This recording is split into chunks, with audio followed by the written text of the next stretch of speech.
Addunyaa mara iddoo jirtanitti nageenya keenya isin haa dhaqqabu. Akkam jirtan kabajamtoota hordoftoota Oromoo Voice Media. Cunfaalee gabaasa har'aan isinitti himaa. Cunfaalee kana kan isinitti himu Anna Rastan Mahmad jalqaba irratti ammoo matootii gabaasaan isinitti hima. Muummeen ministeera Itoophiyaa Dr. Abiy Ahmed ministeera dhimma alaa Rippaabilika Saayipiraas Dr. Konstaantinos Komboosii fi jala isaaniin durfamu wajjin mari'atan. Lakkoofsi galmee gabatee konkolaataa haareenii ifoomee jiraachuun himame. Obbo Isaayyaas Jiraa miseensa koree farra shanyummaa fi loogummaa ta'uun fiifaan filataman. Mootummaan Itoophiyaa mootummaa rakkoon hin gufannee fi furmaataan kan cehuudha jedhan muummichi ministeera Itoophiyaa Dr. Abiy Ahmed. Fedhiin hulaa galaanaa arkachuu Itoophiyaa gaanfa Afrikaatti muddama uumaa jiraachuun himame. Kanneen matootii cunfaalee gabaasa keenya har'aatii amma immoo bal'ina gabaasa keenyaattiin isin dabarsaa hanga xumuraatti na waliin tura.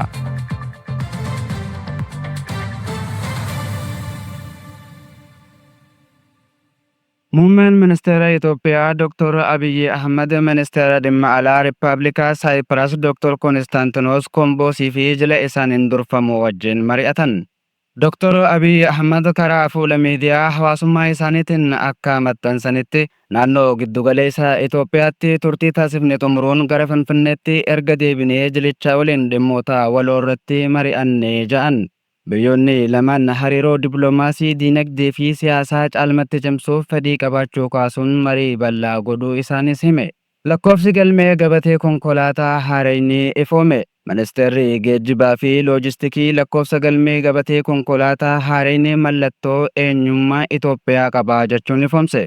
Ministeerri geejjibaa fi loojistikii Alamuu Simee akka himanitti lakkoofsi galmee amma jiru guddina damichaa fi waliigalteewwan idila addunyaa Itoophiyaan mallatteessite waliin kan wal hin simanne tahuu eeruun kanaaf lakkoofsi galmee konkolaataa haaraan barbaachisaa tahuu ifoomse. Itti dabaluunis lakkoofsi galmee gabatee konkolaataa haaraan kun sirna teekinooloojiitiin gargaaramee waan hojjetamee fi hojiif mijataa tahuu eeran. Lakkoofsi galmee gabatee amma jiru immoo sirna to'annoo kanaaf waan hin mijoonee fi seeraan ala tahuu himan.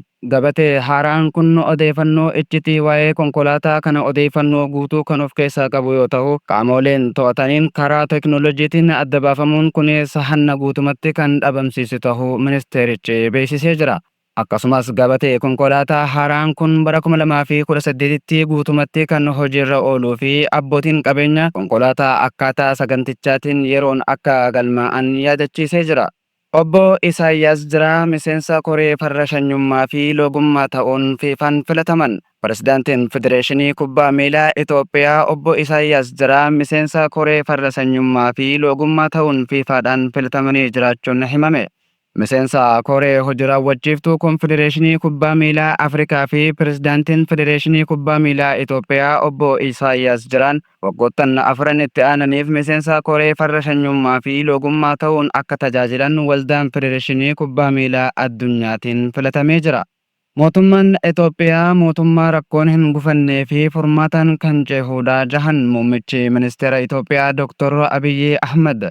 Sirna beekamtii kennuu kafaltoota gibiraa amanamoo ta'anii torbaffan guyyaa kaleessaa gaggeeffame. Haaluma kanaan sagantaa kan irratti argamuun ergaa kan dabarse ministeerri muummee biyyattii Dr. Abiy Ahmed deeggarsaa fi liqii takka malee maallaqa keessaniin Itoophiyaan ijaaramaa jirti jechuun ragaa bahe.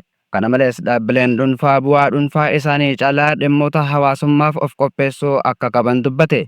Itti fufuunis muummichi ministeeraa faayidaa biyyaa fi dhalootaaf dursa kennuun hojjechuun barbaachisaa ta'uu himuun yeroo rakkoo fi gammachuu cichoomina waloon dhaabbachuun murteessaa ta'uus dhaame. Mootummaan Itoophiyaa mootummaa rakkoon hin gufannee rakkoo kamiifuu furmaata kaa'uun cehuudha jechuudhaan ibse.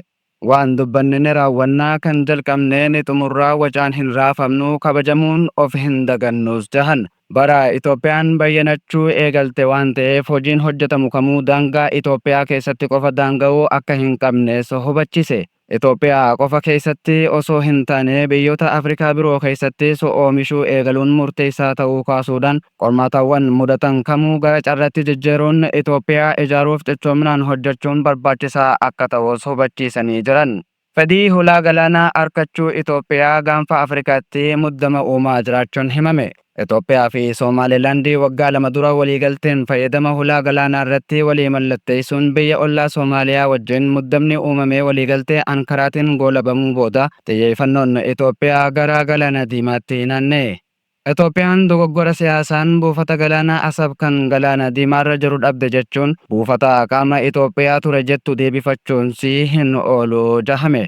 Ministeerri muummee wayitaa kitaaba isaanii mootummaa ida'amuu eebbisan haasawa godhan keessatti Galaanni Diimaan keenya hulattii bahuun keenya hin oolu jechuudhaan Itoophiyaan nageenya ni dursitee hiyyummaa waldhaansoo ni qabdii karaa ittiin baatee galtuus ni tolfatti jechuun akeekee ture. Kun waan hin oolle ta'uusaa hubatanii obboloonni keenya ariifatanii mariidhaaf akka of qopheessan jechuunis waamicha dhiyeessee ture.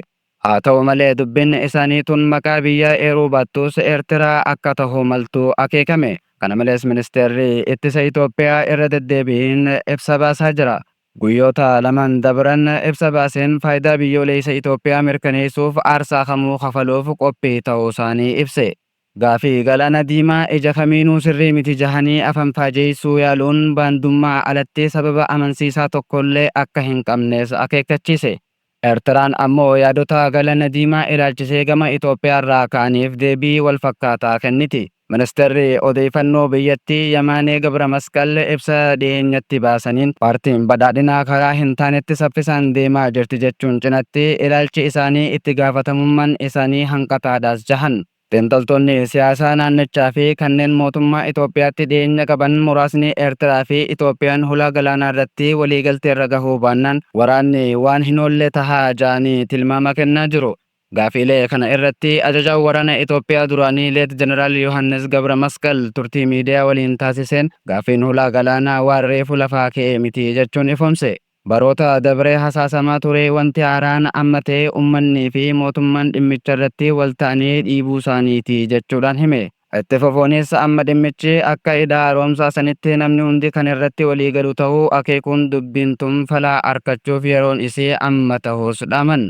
Egaan kabajamtoota hordoftoota keenyaa cuunfaaleen gabaasaa har'aaf jennee walitti qindeeffannee kan hanga ammaa ture yeroo yerootti gabaasaaleen adda addaa kan biyya keessaa fi alaa akka isin dhaqqabuuf toora fuula Facebook Oromoo Voice Media follow like share godhuun YouTube keenyas subscribe godhuun hordofaa jecha hanga sagantaa birootiin walitti deebinu nagayaan nuuf tura.